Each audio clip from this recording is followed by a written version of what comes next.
रोजे की हालत में खाना नहीं खा सकते, पानी नहीं पी सकते, बीवी से मिल नहीं सकते, बीवी के साथ रोमांस कर सकते हैं, गले लग सकते हैं, बीवी को टच कर सकते हैं, लेकिन अगर डर हो इस बात का कि बीवी से ज्यादा करीब होंगे तो हो सकता है कि बीवी के साथ सोहबत हो जाए। जिसको इस बात का डर हो वो बीवी से बहुत ज्यादा करीब भी ना जाए।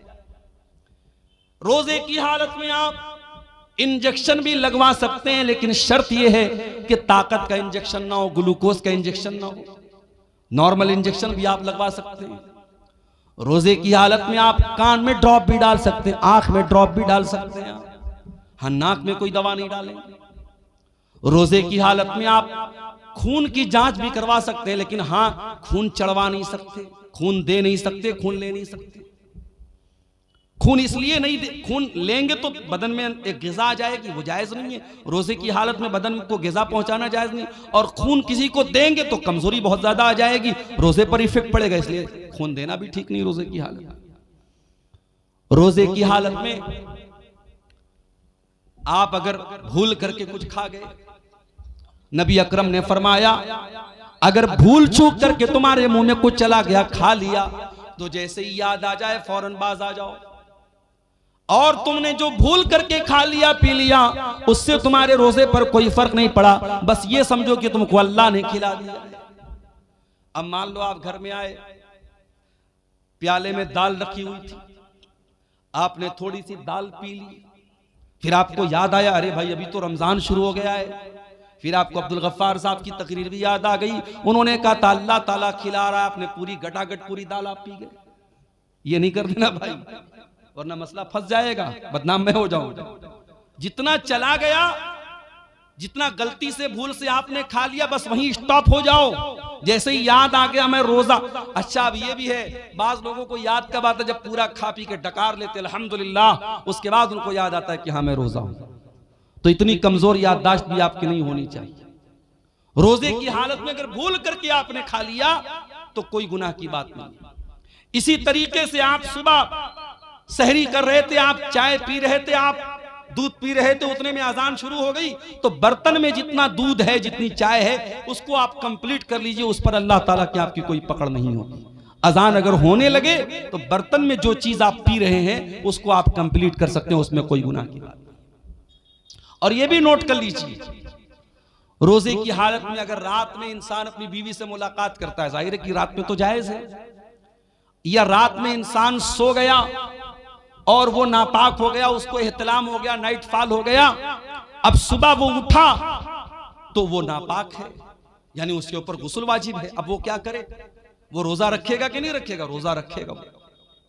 और अगर उसी हालत में फजर की अजान भी हो गई तो भी कोई गुनाह की बात नहीं है, उसका रोजा बिल्कुल सही है। लेकिन हाँ, अगर इंसान रात में नापाक हुआ है, सुबह उसी हालत में सहरी कर सकता है, लेकिन फजर की अजान अगर हो गई है तो जितना जल्दी मुमकिन हो वो गुस्ल करे और जमात से जाकर के नमाज पढ़े।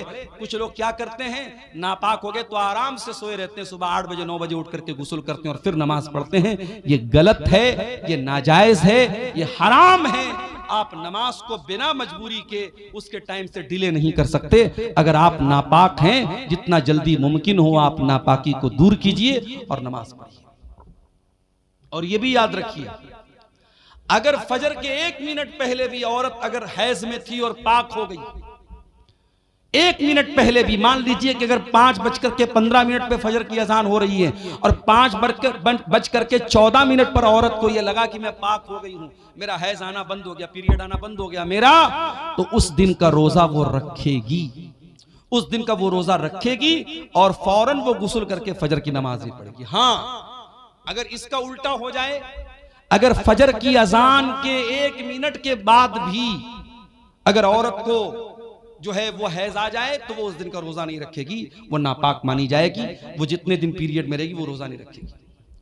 अगर मगरिब की अजान के 1 मिनट पहले भी उसको हैज आ गया तो वो रोजा उसका काउंट नहीं होगा, उस रोजे को वो बाद में पूरा करेगी, वो रोजा उसका पूरा नहीं माना जाएगा। ये मसले हैं, इसकी भी जानकारी हमको कर लेना जरूरी है।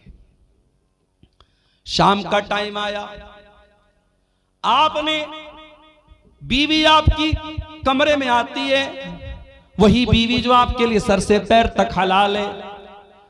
आपने रोजे की हालत में अपने आप को कंट्रोल किया है, बीवी के करीब नहीं जा रहे। आपको बहुत तेज भूख लगी, आपके घर में खाने पीने के बहुत सारे आइटम रखे हुए हैं, लेकिन आप उन चीजों को नहीं खा रहे। आपको प्यास लगी, आप कोई चीज पी नहीं रहे। ये रोजा हलाल चीजों को आपसे छुड़वा रहा है। खाना हलाल है लेकिन आप खाना नहीं खा रहे, पानी हलाल है लेकिन पानी नहीं पी रहे, बीवी हलाल है लेकिन बीवी के करीब नहीं जा रहे। मेरे प्यारे साथियों, ये रोजा हमें ये सबक दे रहा है, ऐ रोजा रखने वाले, अगर तू अल्लाह के हुक्म पर हलाल चीजों को छोड़ सकता है तो तू हराम को भी छोड़ सकता है, और अगर तू हलाल को छोड़ता है और हराम को नहीं छोड़ता है तो फिर तेरे रोजा रखने का कोई मतलब नहीं है। कुछ लोग क्या करते हैं, दिन भर तो रोजा रखते हैं और मगरिब की जैसे ही अजान होती है, इफ्तार करने के बाद पहले सिगरेट का धुआं निकालते हैं, पहले बीड़ी का धुआं निकालते हैं। अरे अल्लाह के बंदे, अगर तुझे सिगरेट इतनी प्यारी है और बीड़ी इतनी प्यारी है कि तू मगरिब की अजान का वेट कर रहा था, तो इससे तो बेहतर था तू रोजा ही ना रखता। तू रोजा ही ना रखता, तू अल्लाह के लिए हलाल चीजों को छोड़ने को तैयार है तो तू हराम को नहीं छोड़ सकता। मेरे प्यारे साथियों, रमजान हमें चेंज करने के लिए आया है, रमजान हमारे अंदर परिवर्तन लाने के लिए आया है। रमजान ने हमारे सोने का, खाने का, पीने का टाइम चेंज कर दिया है। जो रमजान हमारे खाने पीने सोने का टाइम चेंज कर सकता है, वो रमजान हमारी बुरी आदतों को भी चेंज कर सकता है। वो बीड़ी पीने वालों, वो सिगरेट पीने वालों, वो शराब पीने वालों, मोबाइल पर गंदी चीजें देखने वालों, वो बेपर्दा रहने वाली लड़कियों, वो गलत ताल्लुकात में फंसने वाले नौजवानों, अगर अपनी गंदी आदतों से पीछा छुड़ाना है तो उसका बेहतरीन मौका है रमजान। रमजान तौबा का महीना है मेरे साथी। तौबा का मतलब क्या होता है? तौबा कहते किसको है अरबी ज़बान में? तौबा का मतलब होता है यू टर्न ले लेना। आप गाड़ी लेके जा रहे हैं, आपको वापस दोबारा उसी रास्ते पर वापस होना है, आप गाड़ी को दोबारा घुमाएंगे, यू टर्न लेंगे, इसको तौबा कहते हैं। इसका मतलब ये हुआ कि जब इंसान सही रास्ते से भटक जाए तो वो तौबा करे ताकि दोबारा सही रास्ते पर आ जाए। मेरे प्यारे साथियों, अगर आपको तौबा करना है, अल्लाह के रास्ते पे वापस आना है, तो रमजान उसके लिए बेहतरीन मौका है। अल्लाह से सच्ची तौबा कीजिए मेरे साथियों।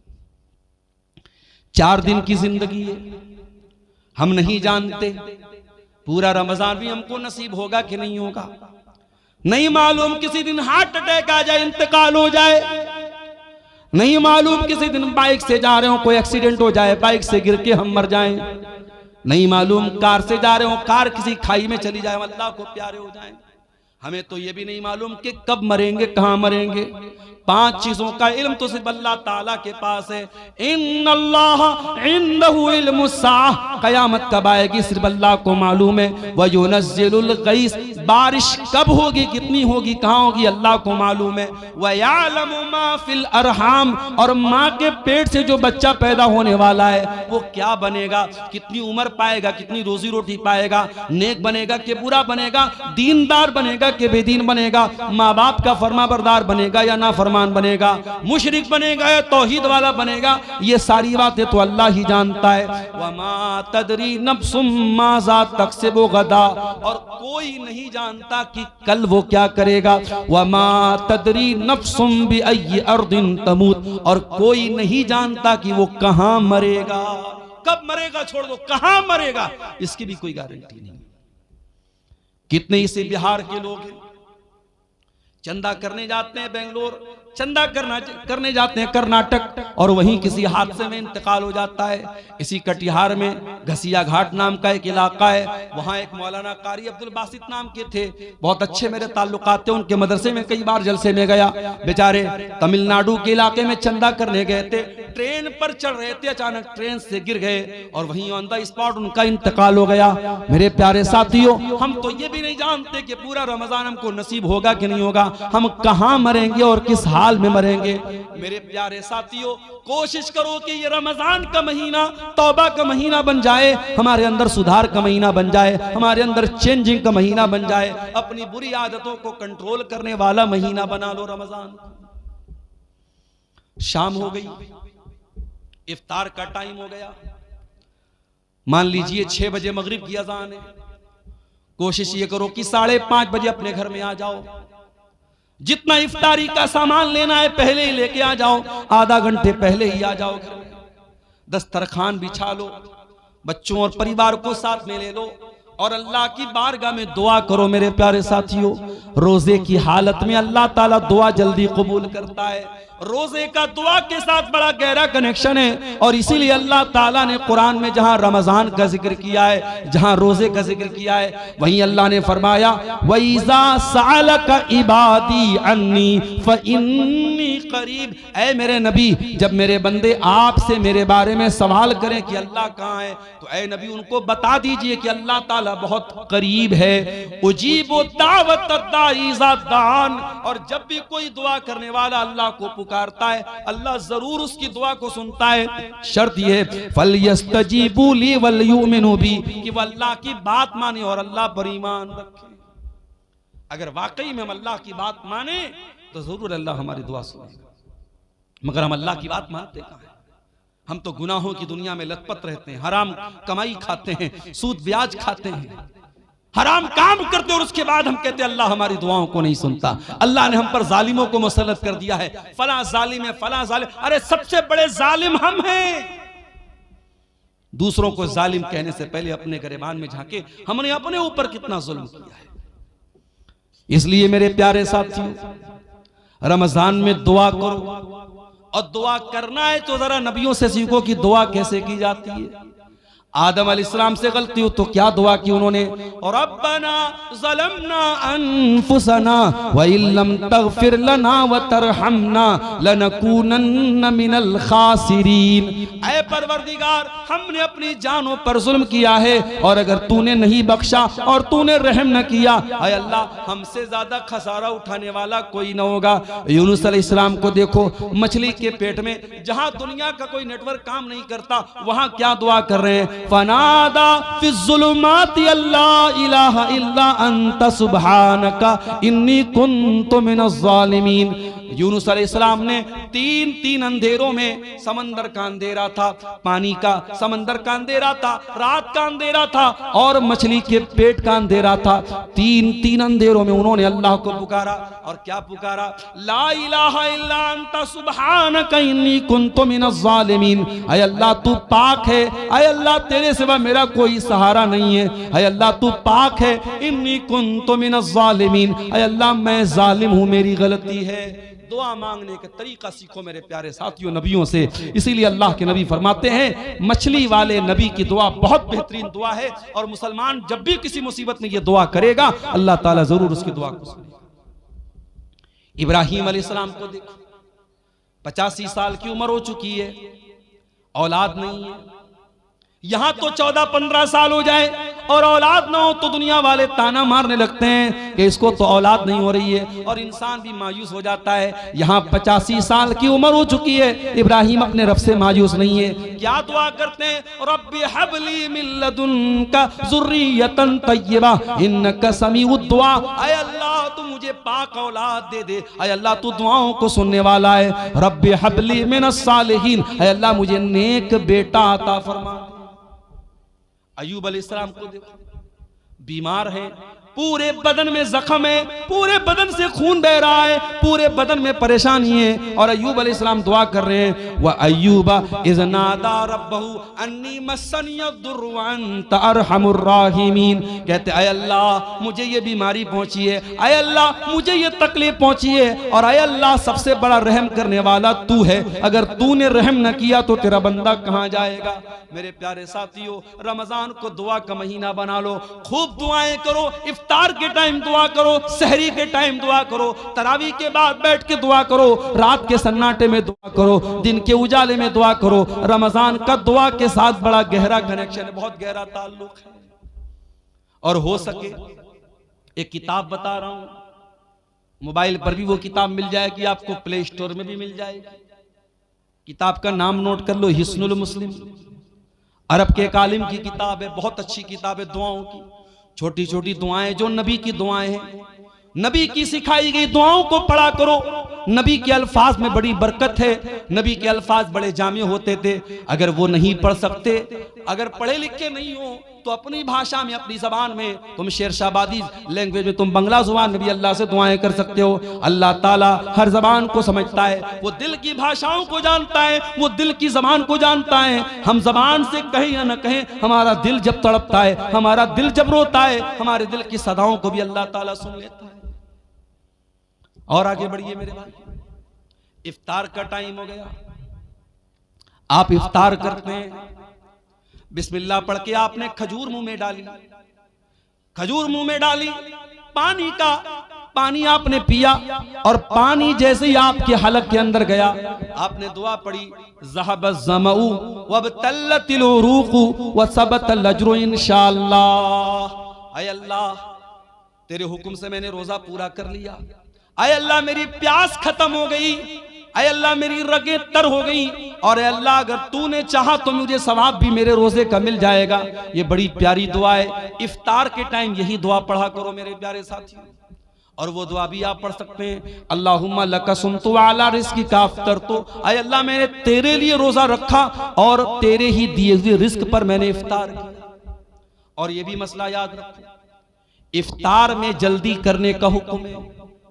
अगर घड़ी में 6 बज चुका है और आपकी जंतरी में 6 बजे इफ्तार का टाइम है, तो जानबूझ करके 6 बज करके 2 मिनट पर भी इफ्तार करना ठीक नहीं है। अल्लाह के नबी फरमाते हैं, ला यज़ालुन्नासु बिखैरिन मा अज्जलुल फित्रा। लोग उस वक्त तक भलाई के साथ रहेंगे जब तक इफ्तार में जल्दी करेंगे। क्या मतलब? जैसे इफ्तार का टाइम हो जाए, जल्दी से इफ्तार करेंगे, तब तक लोग भलाई के साथ रहेंगे। बात समझ में नहीं आई? मौलाना साहब, एक आदमी 6 बजे इफ्तार कर रहा है, एक आदमी 6:05 पर इफ्तार कर रहा है, वो 5 मिनट ज्यादा रोजा रख रहा है, उसको तो और ज्यादा सवाब मिलना चाहिए। और आप अल्लाह के नबी की हदीस पढ़ रहे हैं कि जो लोग इफ्तार में जल्दी करेंगे वो भलाई के साथ रहेंगे। पता ये चला कि शरीयत हमारी लॉजिक से नहीं चलती है, शरीयत हमारे दिमाग से नहीं चलती है, शरीयत अल्लाह ताला के और उसके रसूल के हुक्म से चलती है। अगर अल्लाह का हुक्म यही है और रसूल का हुक्म यही है कि इफ्तार में जल्दी किया जाए, तो इफ्तार में देर करना ठीक नहीं है। ये मोजा मैंने पहना है, कपड़े का मोजा हो चाहे चमड़े का मोजा हो, आपको मालूम है, उस अगर हमने वजू करके पहना है तो मसा कर सकते हैं मोजे के ऊपर। कभी आपने गौर किया, मोजे का जो नीचे का हिस्सा होता है वो ही ज्यादा गंदा होता है, लेकिन जब हम वजू करते हैं तो मोजे के ऊपर के हिस्से पर मसा करते हैं, हम नीचे के हिस्से पर मसा नहीं करते हैं। पता ये चला कि दीन अकल और राय का नाम नहीं है, दीन तो अल्लाह और उसके रसूल के हुक्म का नाम है। इसीलिए इफ्तार में जल्दी करने का हुक्म दिया गया है। और ये भी नोट कर लो मेरे भाई, आज जैसे ही रमजान का महीना आता है, मर्दों की डिमांड क्या होती है? 20 तरीके का आइटम बनाया जाए। हो सकता है कि आपके शेरशाबादी समाज में शायद उतनी वैरायटी ना होती हो, लेकिन आप अगर बनारस चले जाएं, आप लखनऊ चले जाएं, आप हैदराबाद चले जाएं, आप मुंबई चले जाएं, तो इफ्तार के दस्तरखान पे आपको 20 तरीके के आइटम मिलेंगे। मुझे उससे कोई एतराज नहीं। अल्लाह ने आपको दौलत दी, आप खूब खाइए, मना नहीं है मेरे भाई। लेकिन मुझे इस बात से शिकायत है कि आज अपने घर की औरतों के ऊपर हमने इतना ज्यादा बोझ डाल दिया है। इतने सारे आइटम उनको बनाने होते हैं रमजान के अंदर के बेचारी असर के बाद से लेकर के वो अफ्तार के आइटम बनाने में उनका टाइम लग जाता है, और मगरिब के बाद बेचारी बर्तन धोने में उनका टाइम लग जाता है। उनको इबादतों का टाइम नहीं मिलता, उनको कुरान पढ़ने का टाइम नहीं मिलता, उनको दुआ करने का टाइम नहीं मिलता। मेरे प्यारे साथियों, अपने मुंह के स्वाद के लिए और अपने पेट के लिए अपने घर की औरतों पर अत्याचार न करो, अपने घर की औरतों पर जुल्म न करो। अरे सिंपल जो खाना आम दिनों में खाते हो वही सिंपल तरीके से रमजान में भी खाओ। ठीक है, 2-4 आइटम बढ़ गए, कोई हर्ज की बात नहीं है, लेकिन बीवी के ऊपर इतना ज्यादा अत्याचार करना कि बेचारी दिन भर खाना ही बनाती रहे और इफ्तार के बाद पूरी कई घंटे वो बर्तन ही धोती रहे, ये औरतों पर जुल्म है। इससे भी हमें और आपको बचना है।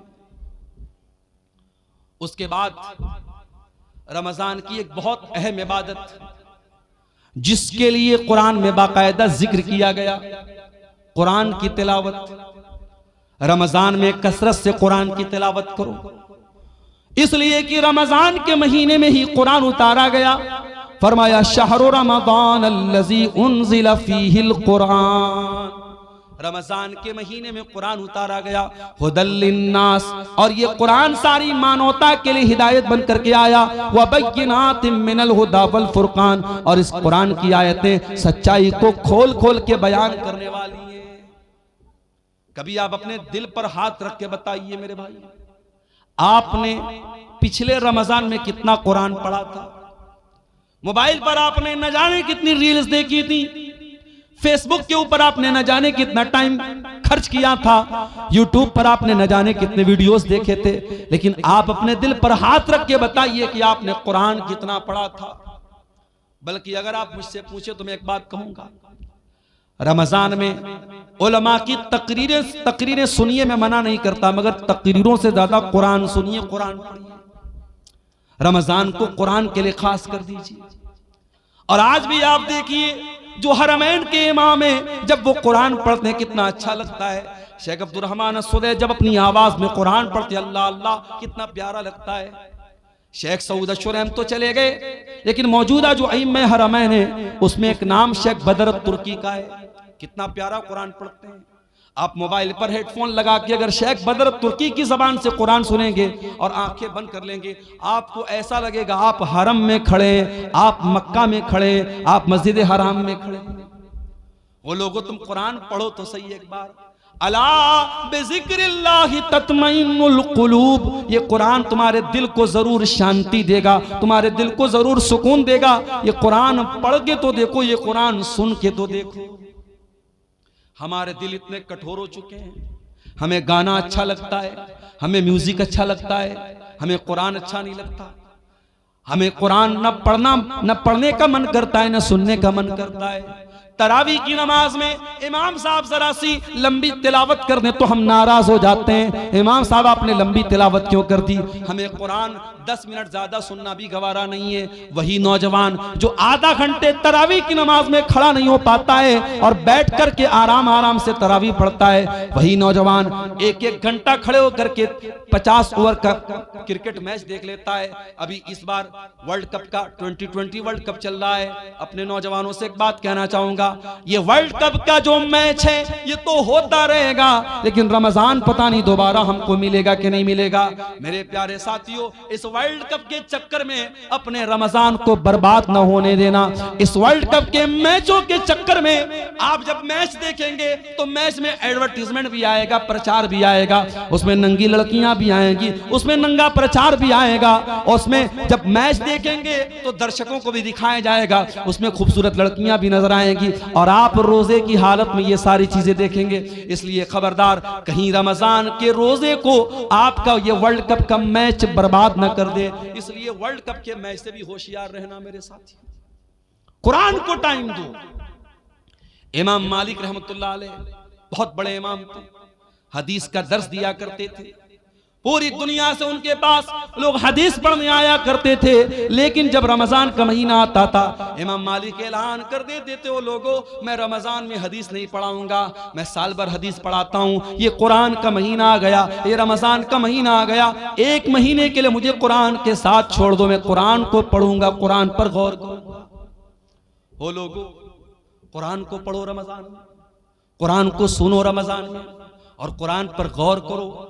ये दिल पर जो गुनाहों की लेयर चढ़ी है, ये दिल पर जो गुनाहों की परत चढ़ी है, जब कुरान पर गौर करोगे तो ये परत टूट जाएगी, ये परत गिर जाएगी।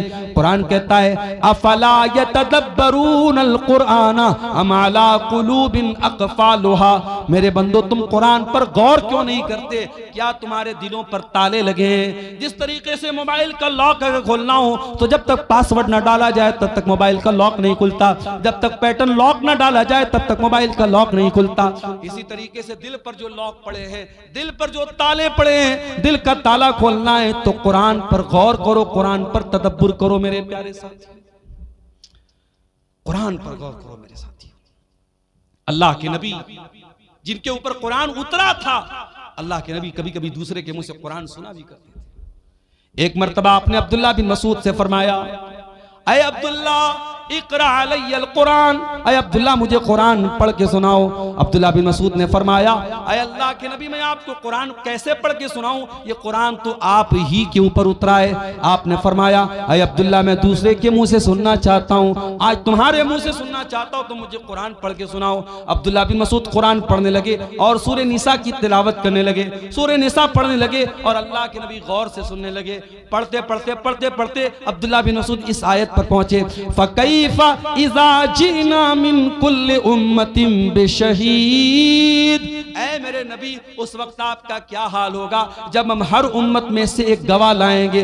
वजीना बिकाला हाउलाई शहीदा, और ऐ नबी हम आपकी उम्मत पर आपको गवाह बनाएंगे। जब अब्दुल्ला बिन मसूद इस आयत के ऊपर पहुंचे, उन्होंने कहा, वो कहते हैं कि अल्लाह के नबी ने मुझसे कहा बस करो, ऐ अब्दुल्ला बस करो। मैंने नजरें उठा के देखा, मैंने क्या देखा, फैजा ऐनाहु तज़रिफान, अल्लाह के नबी की दोनों आंखों से आंसू बह रहे थे। अल्लाह के रसूल रो रहे थे, ज़ारो कतार आप रो रहे थे। वो जो कयामत के दिन आपके कंधे पे जिम्मेदारी डाली जाएगी, उस जिम्मेदारी को सोच के आप रो रहे थे। ओ मुसलमानों, तुम्हारे नबी तो अपनी जिम्मेदारी का ख्याल करके रो रहे हैं, तुम्हें अपनी जिम्मेदारी का ख्याल कब आएगा? आज ये कौम कहां जा रही है, इस कौम का नौजवान कहां जा रहा है? आज इस कौम की लड़कियां मुर्तद हो रही हैं, इस कौम का नौजवान नशे में धुत है, इस कौम की लड़कियां बेपर्दा हो रही हैं, इस कौम का एक बड़ा तबका हराम कमाई खा रहा है। वो लोगों तुम्हें कोई चिंता नहीं है, तुम्हारे दिमाग में कोई टेंशन नहीं है। तुम्हारे नबी तो यही टेंशन लेके दुनिया से चले गए। तुम्हारे नबी को तो एक ही टेंशन थी, फलअल्लका बाखिउन नफ्सका अला आथारिहिम इल्लम युमिनु बिहाज़ल हदीस असफा।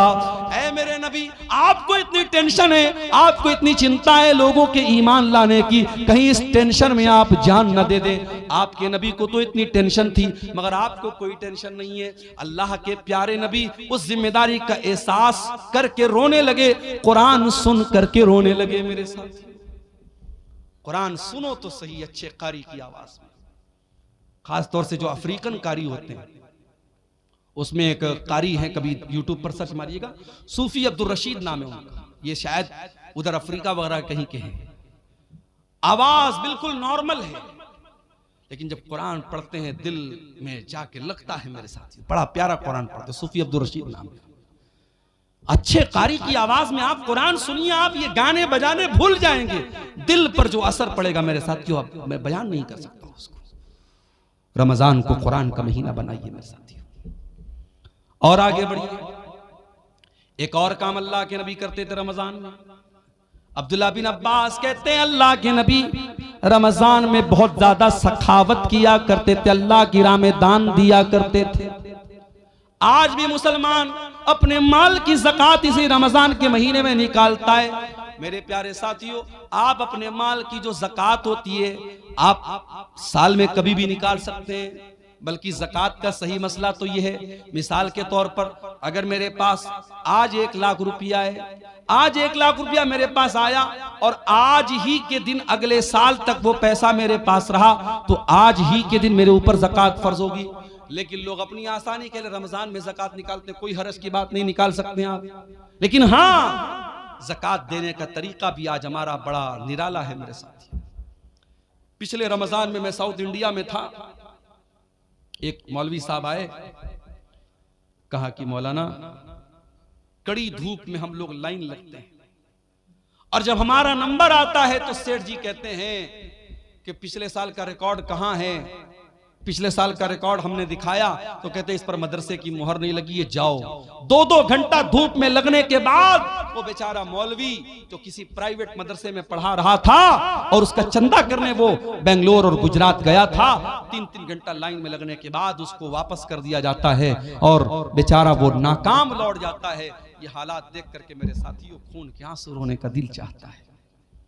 ये ज़कात कोई टैक्स नहीं है जिसे वसूलने के लिए लोगों के दरवाजों पर जाया जाए। होना तो ये चाहिए था, ज़कात देने वाले खुद ऐसा सिस्टम बनाते कि जहां ज़कात के हकदार हैं ज़कात वहां तक पहुंचती। यहां तो बेचारे मौलवी धक्के खा खा के ज़कात वसूल रहे हैं। मेरे प्यारे साथियों, अपने माल की ज़कात निकालो और सही तरीके से अपने माल की ज़कात निकालो। अगर आपके पास 85 ग्राम सोना है, अगर आपके पास 595 ग्राम चांदी है, अगर आपके बैंक बैलेंस में आपके पास कैश रकम में इतना पैसा है जो 595 ग्राम चांदी के बराबर है, तो आपके पास अगर वो माल 1 साल तक रहता है तो उसकी ज़कात आपको देना है। और ऐ मेरी प्यारी माओ बहनों, ये भी याद रखिए, आपने सोने का जो जेवर पहना हुआ है और आपने अलमारी में जो रखा हुआ है, वो सब पर आपको ज़कात देना है। कोई ये ना सोचे कि जो मैं पहनती हूं उस पर ज़कात नहीं देना है, सब पर आपको ज़कात देना है। और अगर आपने अपने सोने चांदी की ज़कात नहीं निकाली तो अंजाम क्या होगा? अल्लाह फरमाता है, वल्लज़ीन यक्निज़ून अज़्ज़हब वल फ़िज़्ज़ा वला युनफ़िक़ूनहा फ़ी सबीलिल्लाहि फ़बश्शिरहुम बिअज़ाबिन अलीम। जो लोग सोना चांदी इकट्ठा करते हैं और उसकी ज़कात नहीं निकालते हैं, उनको दर्दनाक अज़ाब दिया जाएगा। यौमा युहमा अलैहा फी नारी जहन्नम फतुक्वा बिहा जिबाहुहुम व जुनूबुहुम व ज़ुहूरुहुम। क़यामत के दिन वही सोना चांदी जहन्नम की आग में तपाया जाएगा, उससे उनकी पेशानी को दागा जाएगा, उससे उनके पहलू को दागा जाएगा, उससे उनकी पीठ को दागा जाएगा और कहा जाएगा, हाज़ा मा कनज़्तुम लिअन्फुसिकुम फज़ूक़ू मा कुन्तुम तकनिज़ून। ये सोना चांदी जिसकी तुमने ज़कात नहीं निकाली थी, आज उसको अल्लाह ताला ने जहन्नम की आग बना दिया है, आज अजाब का मजा चखो। मेरे प्यारे साथियों, इसलिए अपने माल की सही ज़कात निकालिए। और ये बात याद रखिए, ज़कात कोई टैक्स नहीं है, ज़कात आपके माल के मैल कुचैल को पाक करती है। ज़कात हमारे माल की बरकत को खत्म नहीं होने देती है, आपके माल की सुरक्षा करती है, आपके माल की हिफाजत करती है। इसीलिए अल्लाह कुरान में अपने नबी से कहता है, खुज़ मिन अम्वालिहिम सदक़तन तुतहिरुहुम व तुज़क्कीहिम। ऐ नबी, आप लोगों के माल में से ज़कात लीजिए, ये ज़कात उनके माल को पाक करेगी। बिजनेसमैन लोगों से एक बात कहना चाहता हूं, बिजनेसमैन के पास जितना भी माल तिजारत है उस पर उसको ज़कात देना है। मिसाल के तौर पे अगर हमारे दुकान में 10 लाख का माल है तो 10 लाख के माल पे हमको ज़कात देना है। हाँ, मार्केट से जो पैसा हमको लेना है उसको हम माइनस करेंगे और मार्केट में जो पैसा हमको देना है वो माइनस करेंगे, जो लेना है उसको प्लस करेंगे और पूरे माल तिजारत को ऐड करके उसकी ज़कात हमें निकालना है। इसी तरीके से अगर आपने कोई जमीन खरीदी है और आपने जमीन इस मकसद के लिए खरीदी है कि जमीन का दाम बढ़ जाएगा तो हम बेच देंगे, अगर आपने जमीन को बेचने के मकसद से लिया है तो उस जमीन की भी आपको ज़कात देना पड़ेगा। हाँ, अगर आपने जमीन लिया है मकान बनाने के लिए, बच्चों के रहने के लिए, तो उस पर आपको ज़कात नहीं देना है। अपनी जरूरत की चीजों पर भी आपको ज़कात नहीं देना है। 1.5 लाख का मोबाइल आता है, एप्पल का आईफोन आता है, सैमसंग का अल्ट्रा आता है, 1.25 लाख का 1.5 लाख का मोबाइल आता है। 1.5 लाख के मोबाइल पर आपको कोई ज़कात नहीं देना है। 10 लाख की आपके पास 40 लाख की कार है, कार पे आपको कोई ज़कात नहीं देना है। 50 लाख का आपके पास घर है जिसमें आप रहते हैं, उस घर के ऊपर आपको कोई ज़कात नहीं देना है। जो आपकी जरूरत की चीजें हैं, जाती चीजें, उस पर आपको कोई ज़कात नहीं देना है। लेकिन हाँ, जो बिजनेस एसेट है, जो माल तिजारत है, उस पर आपको ज़कात देना है। और कोशिश कीजिए कि अपने माल की पूरी ज़कात रमजान में निकाल दीजिए। और घर की औरतों को भी कुछ पैसा दे दीजिए कि कोई मांगने वाली आए, कोई जरूरतमंद आए तो घर की औरतें भी कुछ अल्लाह की राह में सदका खैरात करें। ये माहौल मेरे प्यारे साथियों रमजान में अपने घरों का हमें बनाना चाहिए। अल्लाह के नबी सल्लल्लाहु अलैहि वसल्लम की बीवियों से कुरान कहता है कि ऐ नबी की बीवियों, अक़िमनस सलात व आतीनस ज़कात, तुम नमाज कायम किया करो, तुम ज़कात अदा किया करो। इसका मतलब कि औरत को भी ज़कात अपने माल की देना चाहिए। अगर औरत के पास अपना जेवर है, औरतों को जो मायके से मिलता है जेवर, वो औरत का अपना जेवर होता है। अगर शौहर ज़कात निकाल दे तो अच्छी बात है, अगर शौहर ज़कात नहीं निकालता है तो बीवी को खुद उसकी ज़कात निकालनी पड़ेगी। अगर अपना जेवर बेच के भी निकालना पड़े तो देना पड़ेगा। ज़कात दिए बगैर चारा नहीं है। और अगर हम जानबूझ के ज़कात नहीं निकालेंगे, अल्लाह के यहाँ बहुत दर्दनाक अजाब होगा। मेरे प्यारे साथियों, रमजान के इस मुबारक महीने में एक काम हमें और करना रहता है जिसको एतिकाफ बोलते हैं। एतिकाफ का मतलब होता है अपने आप को मस्जिद के अंदर कैद कर लेना, रमजान के आखिरी अशरे में 10 दिन तक इंसान एतकाफ करता है, नबी की सुन्नत है। मगर ये मसला याद रखो, औरतें भी अगर एतकाफ करेंगी तो मस्जिद में करेंगी। अगर औरतों के लिए मस्जिद में पर्दे का इंतजाम है, सुरक्षा का इंतजाम है, तो मस्जिद में एतकाफ करेंगी। और अगर मस्जिद में इंतजाम नहीं है तो औरतों को मायूस होने की जरूरत नहीं है, वो और नेकी के काम करें, उनको एतकाफ करने की जरूरत नहीं है। एतकाफ अगर होगा तो मस्जिद में होगा, इसलिए कि अल्लाह के नबी से कहीं और एतकाफ करने का सबूत नहीं मिलता है। और इत्तिकाफ कौन करेगा? आज तो हालात ये है, पूरे पूरे गांव में कोई इत्तिकाफ नहीं करता है। पूरी अहले हदीसों की बस्ती है, कुरान और सुन्नत पर चलने वालों की बस्ती है, लेकिन पूरी बस्ती में एक आदमी भी इत्तिकाफ नहीं करता है। अफसोस की बात है। मैंने मुंबई में देखा, मैंने कर्नाटक में देखा, मैंने तमिलनाडु में देखा, मस्जिद में 20-20 नौजवान, बिल्कुल हट्टे कट्टे नौजवान, वो आते हैं इत्तिकाफ में बैठते हैं। औरतों के लिए इंतजाम मैंने देखा, पर्दे का इंतजाम है, वो इत्तिकाफ करती हैं। मेरे प्यारे साथियों, जज्बा होना चाहिए आपके अंदर। और इत्तिकाफ वो आदमी, आज हमारे यहाँ कोई करता भी तो कौन करता है? जो बिल्कुल समाज में रिटायर हो चुका है वो इत्तिकाफ करता है। अरे जो बिजनेसमैन है, जो एक्टिव है, जो अपने दुनिया की कुर्बानी दे के इत्तिकाफ करे, वो असल इत्तिकाफ करता है। मेरे साथ ये एक पर्चा आया है मेरे सामने।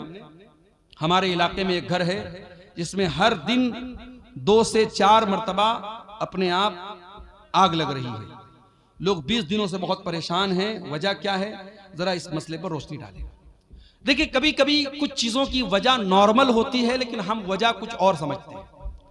हम बाइक से जा रहे हैं, बिल्ली ने रास्ता काटा, हम कहते हैं मौलवी साहब बिल्ली ने रास्ता क्यों काटा? अरे बिल्ली को जाना था कहीं, वो जा रही थी, उसमें क्या मसला है? आग लग रही है तो आग लगने की कोई वजह है। अब कुछ लोग उसको जबरदस्ती कि साहब वहां कुछ शैतान का मामला है, ये है वो, ऐसा कुछ नहीं। अगर आपको ये लग रहा है कि ये आग जो लग रही है नॉर्मल कोई वजह नहीं है, आप वहां कुरान पढ़िए, उस घर में अल्लाह का जिक्र कीजिए, कुरान पढ़िए, नमाज पढ़िए। उसके बाद कौन से शैतान की मजाल है कि वहां अपनी कोई हरकत कर सके? और आग अगर लगती है तो कहीं ना कहीं लापरवाही से लगती है। अल्लाह के नबी की हदीस है कि रात में सोने के पहले चिराग बंद कर दो।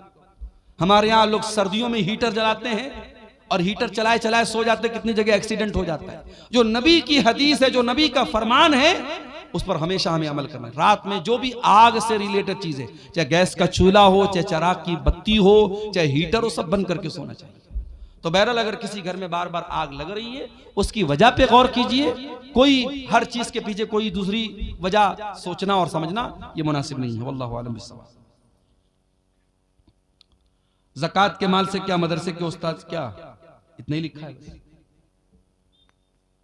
मदरसे के उस्ताद को शायद ये पूछना चाह रहे कि मदरसे के उस्ताद को तनख्वाह दे सकते हैं कि नहीं। देखिए, जो भी हमारे यहाँ दीनी मदरसे हैं, उलमा का एक बड़ा तबका, उलमा की एक बड़ी जमात का ये मानना है कि हिंदुस्तान के माहौल में जो दीनी मदरसे हैं ये फी सबीलिल्लाह के अंदर आते हैं। जो कुरान में अल्लाह ताला ने ज़कात किसको देना है, 8 जगहों पे ज़कात का पैसा दे सकते हैं। उसमें एक जगह है फी सबीलिल्लाह, अल्लाह की राह में भी ज़कात का पैसा दे सकते हैं। तो उलमा की एक बड़ी जमात का कहना है कि मदरसा जहां दीनी तालीम होती है वहां पे हम ज़कात दे सकते हैं, क्योंकि वो फी सबीलिल्लाह के अंदर आता है। अगर मदरसे में गरीब बच्चे पढ़ते तब तो कोई शक की बात नहीं, ज़कात दे सकते हैं। अगर मदरसे में खुशहाल बच्चे भी पढ़ते हैं तब भी ज़कात की रकम दी जा सकती है। क्यों? क्योंकि मदरसों का असल मकसद क्या है? अल्लाह के दीन की तबलीग करना, लिहाजा वहां ज़कात की रकम दी जा सकती है। लेकिन इस तरीके के मदरसे जहां ज़कात की रकम दी जाती है, वहां अगर ऐसे बच्चे पढ़ते हैं जिनके बाप खुशहाल हैं, तो उनको ये चाहिए कि खुराकी वगैरह की वो फीस दे दें, ताकि वो ज़कात के अंदर किसी तरीके के डाउट से वो बच जाए। हदीस के मुताबिक इफ्तारी में जल्दी करने का हुक्म है, लेकिन हमारे इलाके में एक ही जगह में अहनाफ कुछ और अहले हदीस हजरात कुछ औकात में इफ्तारी करते हैं। उसकी क्या वजह हो सकती है? क्या इसमें भी अव्वल और आखिर वक्त का मसला है, यानी 2 से 4 मिनट? अहनाफ के यहाँ जबरदस्ती सिर्फ एहतियात के नाम पे 2-4 मिनट लेट किया जाता है। उसकी कोई दलील नहीं है। जो जंतरी के औकात है बहुत सोच समझ करके, हिसाब व किताब करके बनाए गए हैं। नबी के ज़माने में जंतरी नहीं थी, नबी के ज़माने में घड़ी नहीं थी, आसमान देख करके लोग इफ्तार करते थे। आज तो अल्हम्दुलिल्लाह घड़ी है और जंतरी में बाकायदा पूरा तहकीक करने के बाद इफ्तार का टाइम तय किया गया है। वो उसमें ताखिर करने का कोई जो है मतलब नहीं है। जो लोग एहतियात के नाम पर देर करते हैं वो ठीक नहीं है। क्या सहरी के लिए माइक में ऐलान करना सही है? सहरी के लिए, सहरी खत्म करने के लिए अजान होती है, वो काफी है, अलग से कोई माइक से ऐलान करना ठीक नहीं है। रोजे की हालत में खून चेक कराना कैसा है? करा सकते हैं, खून की जांच करा सकते हैं, कोई हर्ज की बात नहीं। क्या मस्जिद के माइक में गजल हमद पढ़ना सही है? गजल हमद जो है ये अगर अच्छा कलाम है और मान लीजिए कि मस्जिद में कोई प्रोग्राम वगैरह हो रहा है तो उस मौके पर तो पढ़ सकते हैं। ऐसे ही नॉर्मली जो है लाउड स्पीकर से गजल और हमद पढ़ना ये ठीक नहीं है, ये दूसरों को तकलीफ पहुंचाने वाली बात होगी। क्या लिखा है? कय के होने से क्या रोजा टूट जाए? अगर बीमारी की वजह से उल्टी होगी किसी को तो खुद से जो उल्टी हो जाती है उससे रोजा नहीं टूटता है, उल्टी होने से रोजा नहीं टूटता है। हाँ, कोई जानबूझ करके अपने मुंह में हाथ डाल के उल्टी करे तो उससे रोजा टूट जाएगा, लेकिन जो खुद से बीमारी की वजह से उल्टी होती है उससे रोजा नहीं टूटेगा। क्या झूठ बोलने से रोजा टूट जाता है? झूठ बोलने से रोजा टूटता नहीं है, मगर झूठ बोलना रोजे की हालत में हराम है। अल्लाह के नबी ने फरमाया अगर कोई आदमी रोजा रख करके भी झूठ बोलता है तो फिर अल्लाह ताला को उसके रोजे की कोई जरूरत नहीं है। इफ्तार कराने से कितना सवाब मिलता है? आप जिसको इफ्तार कराएंगे उसको उसके रोजे का पूरा पूरा सवाब मिलेगा और उतना ही सवाब आपको भी मिलेगा। इसलिए कोशिश ये कीजिए कि रमजान में रोजाना एक आदमी को अपने साथ बिठा के इफ्तार कराइए ताकि आपको हर रोजे का डबल सवाब मिले। लेकिन यहाँ जो इफ्तार करने आएगा आपके घर में वो बेचारा कहीं ये ना सोचे कि मेरे सवाब में कोई कमी आएगी, उसको पूरा सवाब मिलेगा, लेकिन इफ्तार कराने वाले को डबल सवाब मिलेगा। सहरी के लिए वजू करना जरूरी है? नहीं, वजू भी जरूरी नहीं है, बल्कि नापाकी की हालत में भी आप सहरी कर सकते हैं, लेकिन हाँ फौरन गुस्ल करके आप जमात से फजर की नमाज पढ़ेंगे। तो ये चंद मसाइल थे। हम अल्लाह ताला से दुआ करते हैं रब्बुल आलमीन हमें आने वाले रमजान का हक अदा करने की तौफीक अता फरमाए। रब्बुल आलमीन। अस्सलामु अलैकुम वरहमतुल्लाहि वबरकातुहू। शेख मोहतरम, एक सवाल मैं लगभग 1-2 साल से लेकर के घूम रहा हूँ कि एक छोटी बस्ती है जिसमें एक जुमे की मस्जिद है, उसके बगल में ही मतलब सट करके ही रूम मदरसे के बनाया हुआ है। अगर उस मस्जिद में के मतलब मदरसे रूम में औरत जुमा या तरावी या ईदैन की नमाज उसमें पढ़ेगी तो होगी या नहीं? इन्होंने पूछा है कि मस्जिद के सटा हुआ कोई मदरसे की ज़मीन है, उसमें औरतें अगर जुमा में आ जाती हैं या ईदैन में आ जाती हैं तो नमाज पढ़ सकती हैं या नहीं। अगर मस्जिद और वो मदरसे की जो ज़मीन है वो सटी हुई है, बीच में कोई गैप नहीं है, तब तो नमाज हो जाएगी। और अगर गैप है बीच में कोई गली है और दोनों सटा हुआ नहीं है, तब फिर ये मसला गड़बड़ है, तब उसमें नमाज पढ़ना ये ठीक नहीं है। लेकिन अगर इमारत दोनों की सटी हुई है और मस्जिद में अभी तौसी की गुंजाइश नहीं, तो मस्जिद मदरसे में भी औरतें जुमा की नमाज भी पढ़ सकती हैं और ईदैन की नमाज भी पढ़ सकती हैं। वल्लाहु आलम बिस्सवाब। ठीक है, अल्लाह ताला हम सबको नेक अमल अच्छी समझ की तौफीक अता फरमाए। आने वाले रमज़ान को हमारी ज़िंदगी का बेहतरीन रमज़ान बना दे। अल्लाह ताला जो लोग बीमार हैं उनको से ला तहज़नू अला मा लैसा मिन क़रार, ला तहज़नू अला मा लैसा मिन क़रार। गमगीन का खुदाए जहाँ खुद है गमगुसार। ला तहज़नू अला मा लैसा मिन क़रार। गमगीन का खुदाए जहाँ खुद है गमगुसार। फ़िरऔन को भरोसा था लश्कर की बात पर, मूसा को था भरोसा फ़कत रब की ज़ात पर। फ़िरऔन गर्क हो गया, मूसा हुए हैं पार। गमगीन का खुदाए जहाँ खुद है गमगुसार। रब के हुजूर झुक गए पाँव, जमा लिया दिलगीर हो के हाथ दुआ को उठा लिया। रब के हुजूर झुक गए पाँव जमा लिया, दिलगीर हो के हाथ दुआ को उठा लिया। नुसरत को फिर फरिश्ते उतर आए बेशुमार।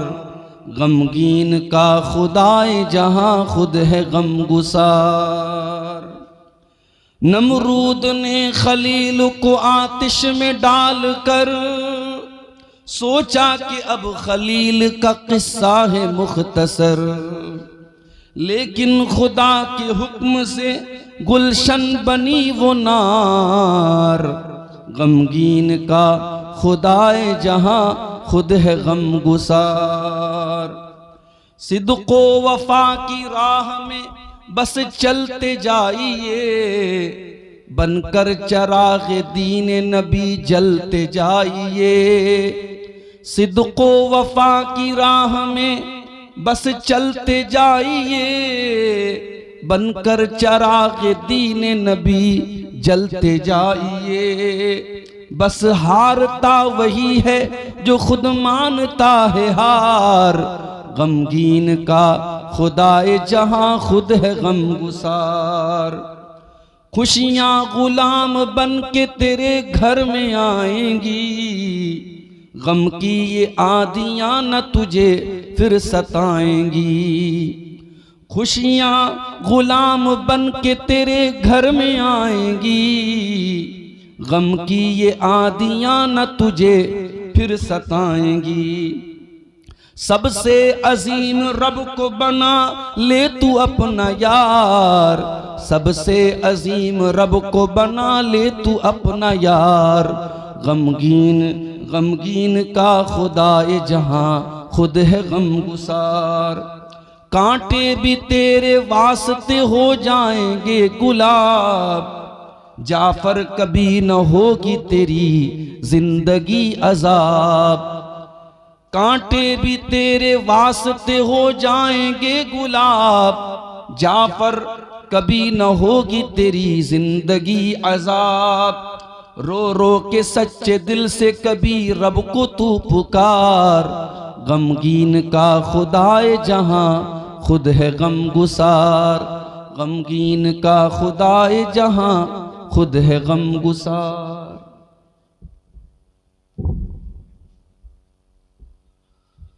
सदर मोहतरम, उलमाए किराम, मोहतरम बुजुर्गों, नौजवान साथियों, हमारे अजीज दोस्त शेख नौशाद सलफ़ी हफिज़हुल्लाह की दावत पर उनके इदारे मदरसा अम्मारिया के सालाना प्रोग्राम में लगातार तीसरी मर्तबा शामिल होने का मौका आज नसीब हो रहा है। इसमें कोई शक नहीं, इलाका बहुत पसमानदा है। बड़ी मुसीबतों और मुश्किलों के बाद एक ऐसे इलाके में जहां आमदो रफ्त के जराए भी बहुत महदूद हैं। मेरा ख्याल है कि जलसागाह तक 4 व्हीलर से भी शायद नहीं आया जा सकता। मैं कुछ दूरी पर मैं ठहरा हुआ था, वहां से जो भाई हमको लेके आए उन्होंने कहा कि मौलाना हमारे पास 4 व्हीलर है मगर हम वहां लेके नहीं जा सकते, रास्ता नहीं है 4 व्हीलर का। ऐसे पसमानदा इलाके में जो नेपाल की बॉर्डर से बिल्कुल सटा हुआ इलाका है और गरीब इलाका है, पसमानदा इलाका है, लेकिन एक दर्द है, कौम के बच्चे जाहिल न रहें, कौम के बच्चे अनपढ़ न रहें, इल्म की शमा रोशन होती रहे, बच्चे पढ़ें, बढ़ें, आगे बढ़ें, माँ बाप का नाम रोशन करें।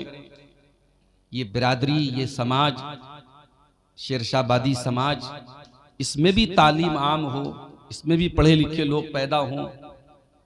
ऐसा ना हो कि बाप मजदूर है तो बेटा भी मजदूर बने, बाप अगर गरीब है तो बेटा भी वैसे ही गरीब रहे।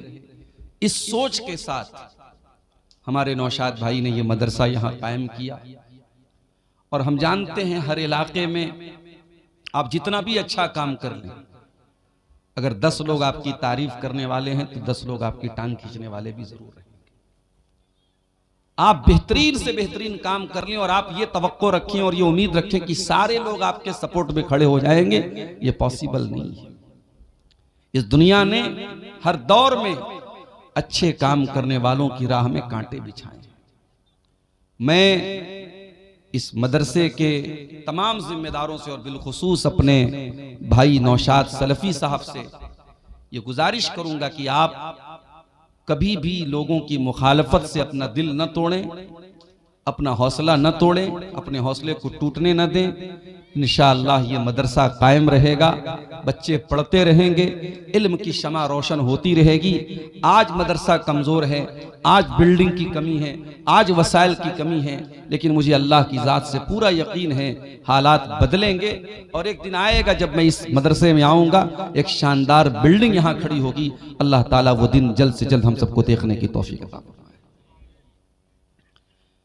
मेरे भाइयों, हम और आप ये भी जानते हैं सीमांचल के 90% प्रोग्राम किसी न किसी मदरसे के लिए, किसी न किसी मस्जिद के लिए, किसी न किसी कब्रिस्तान के लिए, उसके तामीर के लिए, उसकी तरक्की के लिए मुनक़िद होते हैं।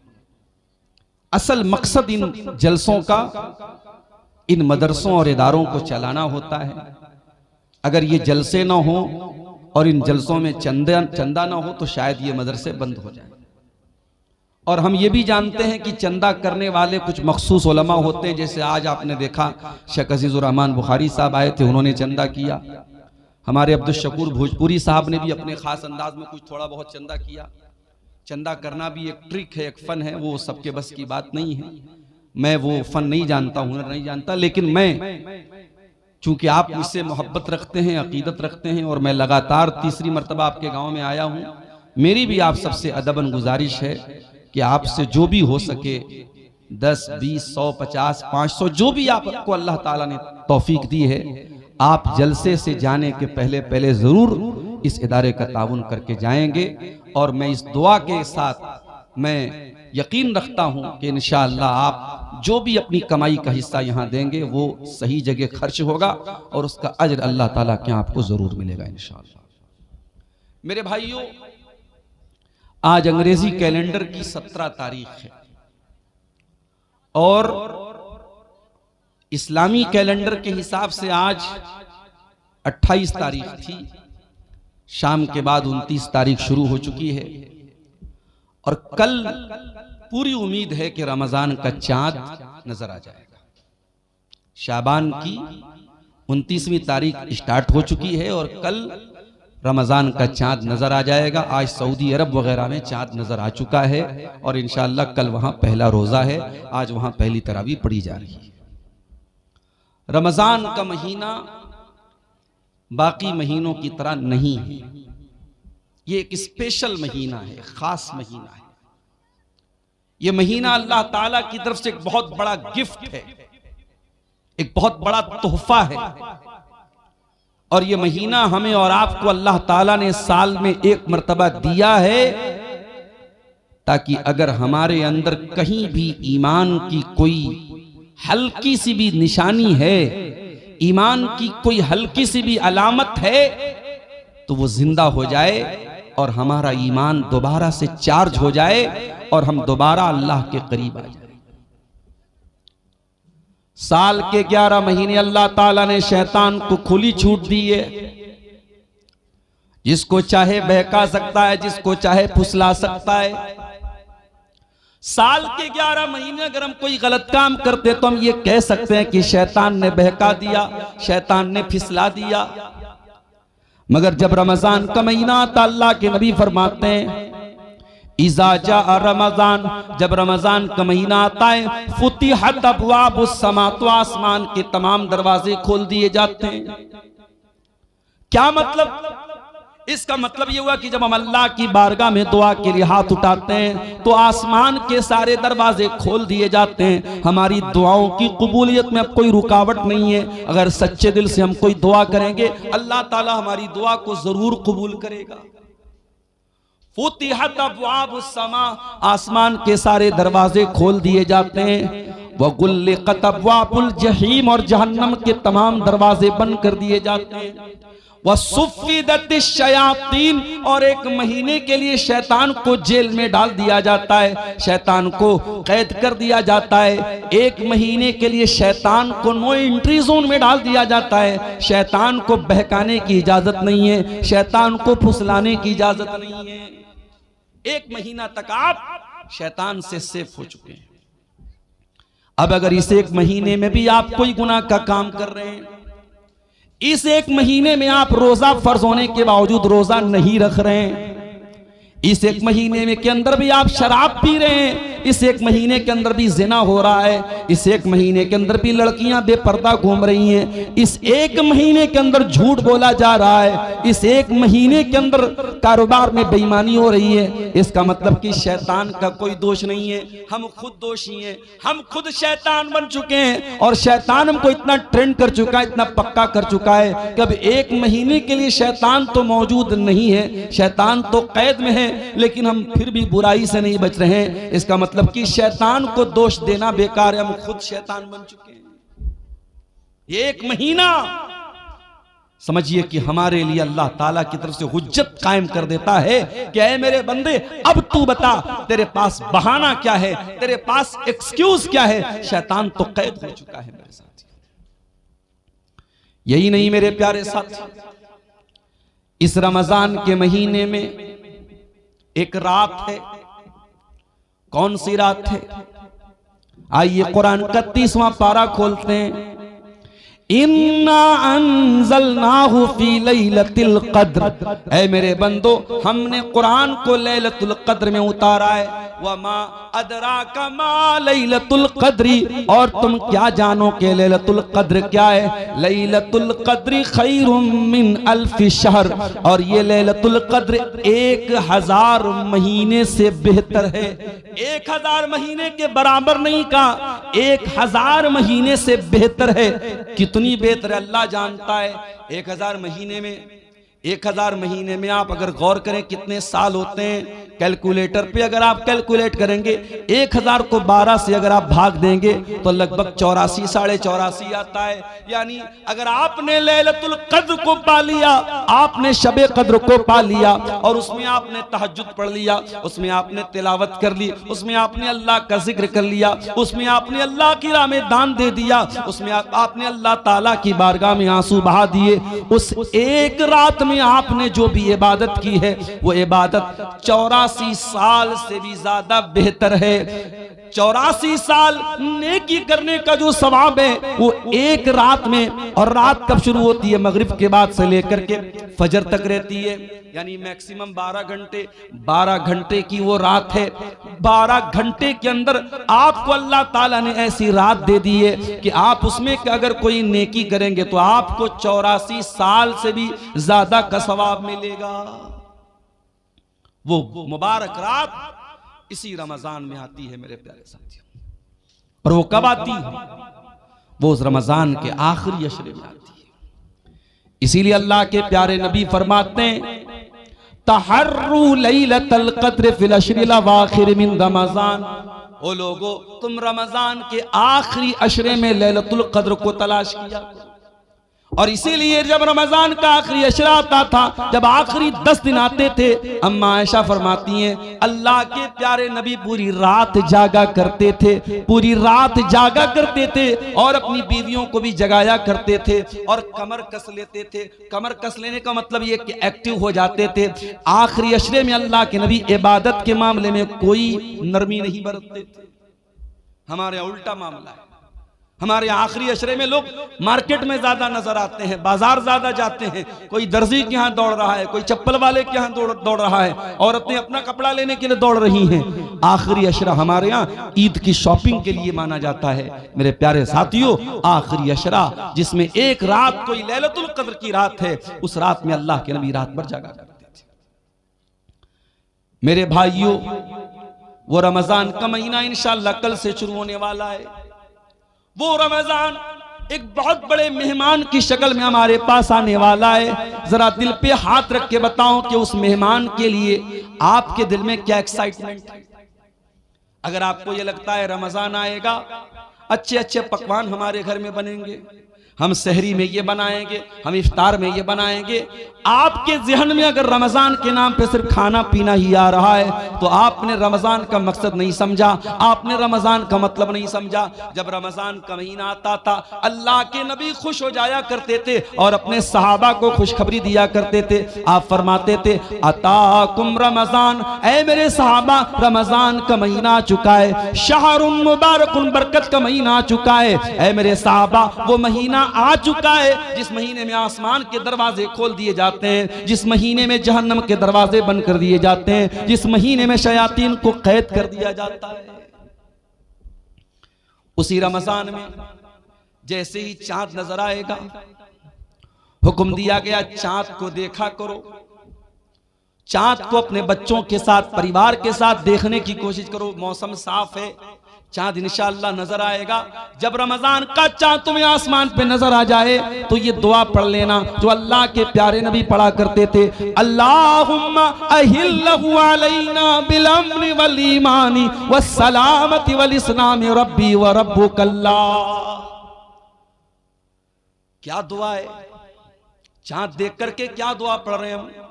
अय अल्लाह तो इस चांद को अमन के साथ हम पर तुलू फरमा दे, ईमान के साथ तुलू फरमा दे, सलामती के साथ तो इस चांद को तुलू फरमा दे, इस्लाम के साथ इस चांद को तू तुलू फरमा दे। रब्बी व रब्बुकल्लाह, और ऐ चांद मेरा और तेरा रब अल्लाह है। कभी आपने गौर किया हमारे गैर मुस्लिम भाई भी तो चांद देख के करवा चौथ मनाते हैं, हमारे गैर मुस्लिम भाइयों के यहाँ भी चांद की बड़ी अहमियत है, मगर वो चंद्रमा को देवता मानते हैं, वो चंद्रमा की पूजा करते हैं, वो चंद्रमा की इबादत करते हैं। मगर मेरे प्यारे साथियों इस्लाम एक ईश्वरवाद वाला मजहब है, इस्लाम तौहीद वाला मजहब है। हम चांद को देख करके भी ऐलान करते हैं रब्बी व रब्बुकल्लाह, ऐ चांद हम तेरी उपासना नहीं करते, ऐ चांद हम तुझे रब नहीं मानते, ऐ चांद हम तुझे अपना पूज्य नहीं मानते, हम तुझे अल्लाह ताला का एक क्रिएशन मानते हैं, अल्लाह ताला की एक मखलूक मानते हैं। और हम चांद देख करके भी ऐलान करते हैं रब्बी व रब्बुकल्लाह, ऐ चांद मेरा भी रब अल्लाह और तेरा भी रब अल्लाह। इस्लाम तौहीद वाला दीन है मेरे प्यारे साथी, इस्लाम में शिर्क बर्दाश्त के काबिल नहीं है मेरे साथी। इस्लाम तो वो मजहब है कि तमाम नमाजों में हम रुकू करते हैं, सजदा करते हैं, मगर जनाजे की नमाज में हम रुकू और सजदा नहीं करते। क्यों नहीं करते? सामने मुर्दा रखा हुआ है, सामने जनाजा रखा हुआ है, अगर जनाजे की नमाज में रुकू डाला जाता और सजदा डाला जाता तो यह मैसेज जाता कि इस्लाम तो मुर्दे के आगे सजदा करवा रहा है, इस्लाम तो मुर्दे के आगे झुक रहा है। इसलिए जनाजे की नमाज में कोई रुकू और सजदा नहीं है। जनाजा रखा हुआ है, हम जनाजे की नमाज पढ़ते उसमें कोई रुकू सजदा नहीं है। और इसीलिए अल्लाह के रसूल ने किसी कब्र के ऊपर नमाज पढ़ने से मना किया है। ना तो कब्र के ऊपर मस्जिद बनाई जा सकती है, ना मस्जिद में कब्र बनाई जा सकती है। कब्र के ऊपर भी नमाज नहीं और मस्जिद के अंदर भी कब्र को आपने रखने से मना किया है। आज अफसोस की बात, उसी इस्लाम को मानने वाले आज तौहीद को नहीं समझते। कोई किसी के आगे सर झुका रहा है, कोई किसी के आगे सर झुका रहा है। और आपकी शेरशाबादी बिरादरी में जो पूरी अहले हदीस बिरादरी है, आज आपकी बिरादरी में भी बहुत सारी ऐसी चीजें होने लगी हैं जो तौहीद के खिलाफ है। माफ कीजिएगा, बहुत सारे घरों में जहालत की वजह से, तालीम की कमी की वजह से आज बच्चे पैदा होने के बाद ही उनके गले में धागा डाल दिया जाता है। आपके शेरशाबादियों में भी ये चीज देखी जा रही है कि बच्चों के गले में धागा और तावीज डाला जा रहा है। बच्चा बीमार हो जाए तो शिरकिया झाड़ फूक करने वाले झूठे मक्कार लोगों को बुला के उनसे झाड़ फूक करवाया भी जा रहा है। अगर कौवा बोलने लगे तो कौवे के बोलने पर यह कहा जाता है कि कौवा बोल रहा है, इसका मतलब कोई मनहूस खबर आने वाली है। इस तरीके की उल्टी सीधी रिवायतें और उल्टी सीधी चीजें आज हमारे अहले हदीसों के अंदर भी मेरे प्यारे साथियों पाई जाने लगी हैं। याद रखिए, हम तौहीद वाले हैं, हम मर जाएं कट जाएं, तौहीद से समझौता करने वाले नहीं हैं। यही हमारी पहचान है। अल्लाह के नबी ने फरमाया ला तुशरिक बिल्लाहि व इन कुतिलता व हुर्रिकता, अगर तुम्हें कत्ल कर दिया जाए या जला दिया जाए तब भी तुम अल्लाह के साथ शिरक मत करना। तौहीद की हिफाजत करो मेरे प्यारे साथी। हम चांद देख करके भी तौहीद का दर्स देते हैं। रब्बी व रब्बुकल्लाह, ए चांद मेरा भी रब अल्लाह है, तेरा भी रब अल्लाह है। एक और मैसेज मिला चांद की दुआ से।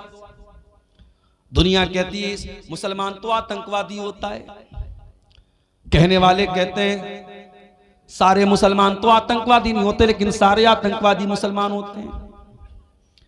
कहने वाले इस्लाम को आतंकवाद के साथ जोड़ते।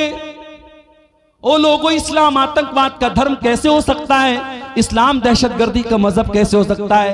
इस्लाम तो चांद देख करके भी अमन और शांति की दुआ सिखा रहा है। हम चांद देख करके भी क्या दुआ कर रहे हैं? हम ये दुआ नहीं कर रहे हैं, ऐ अल्लाह इस चांद को देखने के बाद तू सिर्फ हमको भलाई अता फरमा। हम कहते अल्लाहुम्मा अहिल्लहु अलैना बिल अम्न वल ईमान वस सलामत वल इस्लाम। ऐ अल्लाह ये चांद जो रमजान का नजर आने वाला है, ऐ अल्लाह सारे विश्व के लिए, सारी दुनिया के लिए अमन और शांति का चांद बना दे। ऐ अल्लाह इस महीने को तो शांति वाला बना दे, इसमें किसी का खून न बहे, इसमें किसी की जान न जाए, इसमें किसी का माल न लूटे। ऐ अल्लाह इसको अमन और शांति का और पीस का, और ऐ अल्लाह दुनिया के लिए सलामती का महीना बना दे।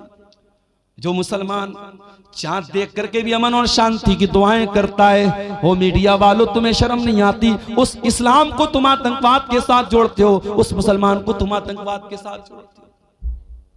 हाँ, अगर कोई अपने आप को मुसलमान कहने वाला गलत काम करे तो उसके लिए इस्लाम कैसे जिम्मेदार हो सकता है? आज दूसरे मजहब के मानने वाले, आज अमेरिका में जो जेफरी एप्स्टीन की फाइल सामने आ रही है, वो कोई मुसलमान तो नहीं था, वो तो यहूदी था, लेकिन इतना गंदा आदमी था। 6 साल की बच्चियों के साथ रेप किया करता था, छोटी छोटी बच्चियों के साथ वो दरिंदगी किया करता था, उन्हें नोचा करता था, उनको तड़पाया करता था, यहाँ तक के छोटी छोटी बच्चियों को मशीन में डाल के कत्ल करके उनकी बोटी बना बना के खाया करता था। वो तो यहूदी था, तो क्या हम ये बोलेंगे कि उसके इस अमल की वजह से पूरी यहूदी कौम गलत मानी जाएगी? नहीं मेरे प्यारे साथियों, कुछ लोगों के गलत कामों की वजह से पूरा मजहब बदनाम नहीं किया जा सकता, पूरे दीन को ब्लेम नहीं किया जा सकता। इस्लाम कल भी अमन और शांति का प्रतीक था और आज भी अमन और शांति का प्रतीक है, और कयामत की सुबह तक अमन और शांति का प्रतीक रहेगा।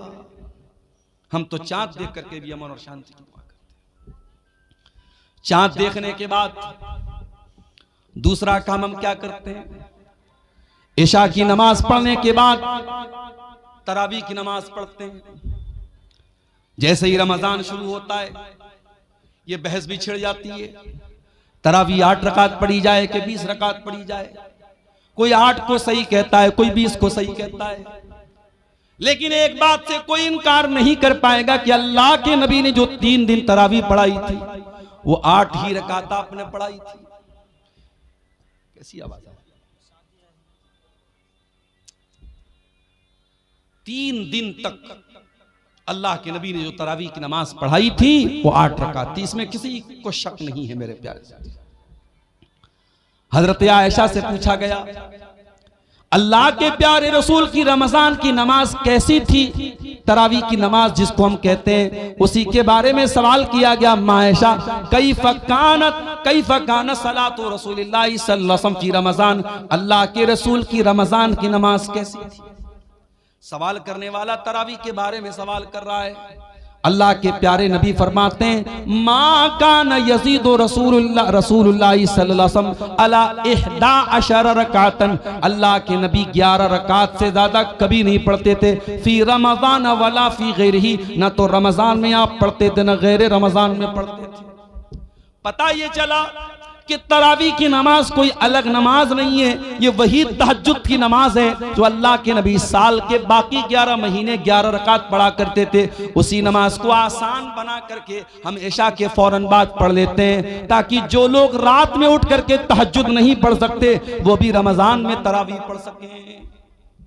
भाई तहज्जुद की नमाज बड़े खुशनसीब लोगों को हासिल होती है, सब लोग तो तहज्जुद नहीं पढ़ता। कुरान में अल्लाह ताला जब अपने मुत्तकी बंदों का जिक्र करता है तो उनकी पहचान बताता है, वो तहज्जुद पढ़ते हैं। कहीं अल्लाह फरमाता है कानू कलीदम मिनल लैली मा यहजऊन, मेरे मुत्तकी बंदे रात को बहुत कम सोते हैं, वो रात में तहज्जुद की नमाज पढ़ते हैं। कहीं अल्लाह ने फरमाया ततजाफा जुनूबुहुम अनिल मजाज यदऊन रब्बहुम खौफन व तमा, मेरे मुत्तकी बंदे अपने बिस्तर से अलग होकर के अल्लाह की बारगाह में तहज्जुद पढ़ते हैं। यदऊन रब्बहुम खौफन व तमा, वो अपने रब से दुआएं करते हैं, कभी अल्लाह के अजाब से डरते हैं, कभी अल्लाह की रहमत की उम्मीद रखते हैं। व मिम्मा रज़क़नाहुम युनफिकून, और तहज्जुद पढ़ने के बाद अल्लाह की राह में सदका खैरात करते हैं। वही तहज्जुद की नमाज रमजान में तरावी के नाम से पढ़ी जाती है और अल्लाह के नबी ने इसको 11 रकात ही पढ़ा है। मेरे प्यारे साथियों, हमें और आपको भी चाहिए कि हम तरावी पढ़ें, लेकिन हाँ एक बात याद रखिए, तरावी की नमाज को आज हमारे यहाँ एक हवा बना दिया गया, बहुत मुश्किल बना दिया गया। नहीं, तरावी को आप बहुत मुश्किल मत बनाइए मेरे प्यारे साथियों। अगर हमारे नौजवानों का स्टेमिना बहुत कमजोर हो चुका है और वो बेचारे बहुत लंबी तरावी नहीं पढ़ पा रहे, तो ठीक है, आप हल्की ही तरावी पढ़ाइए। हल्की से मुराद ये है कि अगर एक पारा पूरा अगर इमाम पढ़ रहा है और एक पारे में सारे लोग शामिल हो सकते हैं तो एक पारा पढ़ाया जाए। अगर एक पारा भी लोग नहीं पढ़ पा रहे तो एक पारे से भी कम पढ़ा जा सकता है, लेकिन कोशिश ये कीजिए कि तरावी की नमाज पूरे महीने पढ़ी जाए। जो ये तरीका हमारे यहाँ चला है कि 3 दिन तरावी पढ़ते हैं, 5 दिन तरावी पढ़ते हैं, उसके बाद मस्जिदों में सन्नाटा छा जाता है, ये तरीका गलत है और किसी भी हदीस से ये तरीका साबित नहीं है कि सिर्फ 3 दिन तरावी पढ़ी जाए। अल्लाह के नबी फरमाते हैं मन काम रमजान ईमानन वहतिसाबन, जो रमजान में क़ियामुल लैल करता है, जो रमजान में तरावी की नमाज पढ़ता है ईमान के साथ और सवाब की नीयत के साथ, ये 2 चीजें बहुत जरूरी हैं। तरावी की नमाज का मकसद दिखावा नहीं होना चाहिए, तरावी की नमाज का मकसद ये बताना नहीं होना चाहिए कि मैं बहुत बड़ा नेक इंसान हूं। तरावी का 2 मकसद होना चाहिए, ईमानन वहतिसाबन, ईमान के साथ और सवाब की नीयत के साथ जो तरावी की नमाज पढ़ेगा, अल्लाह के नबी फरमाते हैं गुफिर लहू मा तक़द्दम मिन ज़ंबिही, उसके पिछले तमाम के तमाम गुनाह माफ हो जाएंगे। और ये भी याद रखिए, अभी आज एक फोन मेरे पास आया, मौलाना मैं एक जगह ड्यूटी कर रहा हूं, 12 बजे रात तक मेरी ड्यूटी है, मैं ड्यूटी से आने के बाद जमात तो मुझे नहीं मिलेगी, क्या मैं अकेले तरावी की नमाज पढ़ सकता हूं? मैंने कहा आप पढ़ सकते हैं, जायज है, लेकिन ये बात याद रखिए कि तरावी की नमाज जमात से पढ़ना अफजल है, जमात से पढ़ना अफजल और बेहतर है, इसलिए कि अल्लाह के नबी ने फरमाया मन कामा मअल इमामी हत्ता यनसरिफ कुतिब लहू क़ियामुल लैला, जो इमाम के साथ क़ियामुल लैल करता है, जो इमाम के साथ तरावी की नमाज पढ़ता है, उसको पूरी रात तहज्जुद पढ़ने का सवाब मिलता है। इसलिए मेरे भाइयों, मस्जिद में तरावी का एहतमाम करो और औरतों के लिए भी इंतजाम करो ताकि माएँ बहनें भी इस सवाब में शामिल हो सके, मर्द हजरात भी तरावी पढ़ें और पर्दे के साथ औरतों का भी इंतजाम करो, औरतें भी जाके तरावी की नमाज पढ़ें। और आगे बढ़िए, तरावी आपने पढ़ ली, रात में सो गया, सुबह 4 बज गए, आपकी बीवी ने आपको उठाया, उठिए, आपने कहा अरे 4 बज रहा है, तू मुझे क्यों उठा रही है? बीवी ने कहा शायद आप भूल गए आज पहला रोजा है, चलिए सहरी कर लीजिए।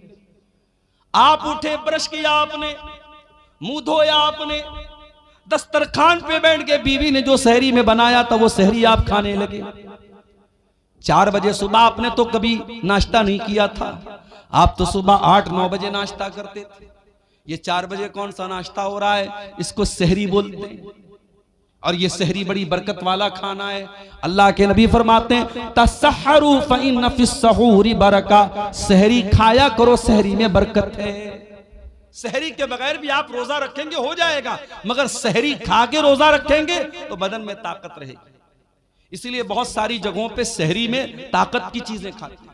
हमारे बनारस में वो मेवा वगैरह डाल करके उसमें मखाना भी होता है और बादाम भी होता है, काजू भी होता है, वो सब डाल के एक आइटम बनाते हैं, उसको हरीरा बोलते हैं। कहीं हरीरा बोलते हैं, कहीं तुर्री बोलते हैं, पता नहीं आपके सीमांचल में भी कुछ ऐसा बनता होगा।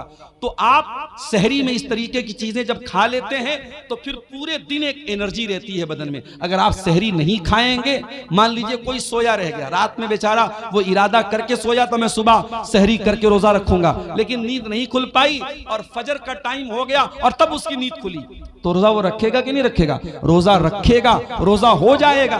मगर जब बगैर कुछ खाए पिए रोजा रखेगा तो कमजोरी रहेगी, इसलिए सहरी जरूर करना चाहिए।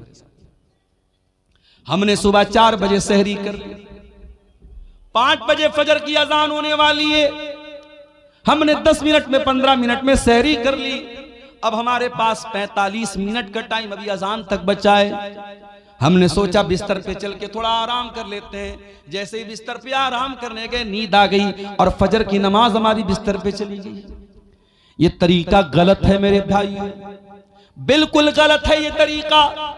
आप 14-14 घंटे भूखे रहते हैं, आप रोजा रखते हैं, लेकिन अगर आप नमाज की पाबंदी नहीं करते हैं तो माफ कीजिएगा, रोजा इंपॉर्टेंट है, रोजा अहम है, लेकिन रोजे से भी ज्यादा इंपॉर्टेंट नमाज है। इस्लाम के 5 अरकान में कलमा पढ़ने के बाद दूसरे नंबर पे नमाज है और तीसरे नंबर पे ज़कात है और चौथे नंबर पे रोजा है। आप चौथे नंबर की चीज के लिए तो 14 घंटे मेहनत करते हैं, लेकिन दूसरे नंबर की चीज को आप गोल कर देते हैं, नमाज ही को गायब कर देते हैं। याद रखिए मेरे प्यारे साथियों, इस्लाम में रमजान के रोजे के पहले 5 वक्ता नमाज है, इसलिए नमाज छोड़ करके आप रोजा मत रखिए। अगर आप फजर की नमाज जाने का डर है तो आप सहरी थोड़ा लेट खाइए। अल्लाह के नबी की सुन्नत भी थी कि आप सहरी बहुत लेट खाते थे, यानी फजर की अजान से ठीक 10-15 मिनट पहले आप सहरी खा लीजिए और जब 10 मिनट बचा है आप वजू बना करके बैठ करके दुआ कीजिए, अल्लाह ताला से जिक्र कीजिए अल्लाह ताला का, और फजर की नमाज पढ़ने के बाद ही आप सोइए ताकि आपकी नमाज न छूटने पाए मेरे साथी। और आगे बढ़िए, आपने सहरी खाई, फजर की नमाज आपने पढ़ ली, उसके बाद आपको मगरिब की अजान तक कुछ खाना नहीं है। दोपहर का टाइम आया, जोहर की नमाज पढ़ने के लिए आप मस्जिद में आए, सुबह 5 बजे आपने पानी पिया था, आपका हलक बिल्कुल सूख करके कांटा हो चुका है। जोहर की नमाज के लिए आपने वजू बनाना स्टार्ट किया, आपने वजू में कुल्ली के लिए मुंह में पानी डाला, पानी आपके मुंह में गया। आप अगर चाहें तो पानी के 2-4 कतरे हलक के नीचे डाल के हलक को गीला कर लें, हलक को तर कर लें। हलक तो सूख करके कांटा हो गया है, 2-4 कतरे पानी के चले जाएं तो कौन देखने वाला है? न कोई कैमरा वहां लगा है, न बगल वाले को पता चलेगा, न इमाम साहब को पता चलेगा, न मौलवी साहब को पता चलेगा।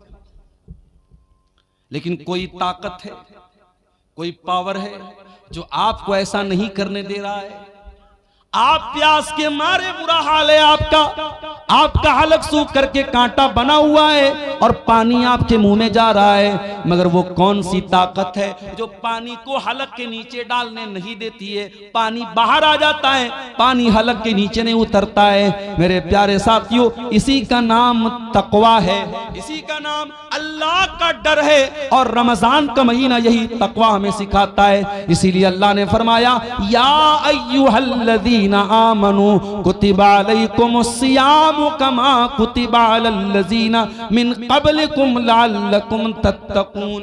ऐ ईमान वालो, हमने तुम पर रमजान का रोजा फर्ज किया है ताकि तुम मुत्तकी बन जाओ, ताकि तुम अल्लाह से डरने वाले बन जाओ, ताकि तुम हराम चीजों से बचने वाले बन जाओ।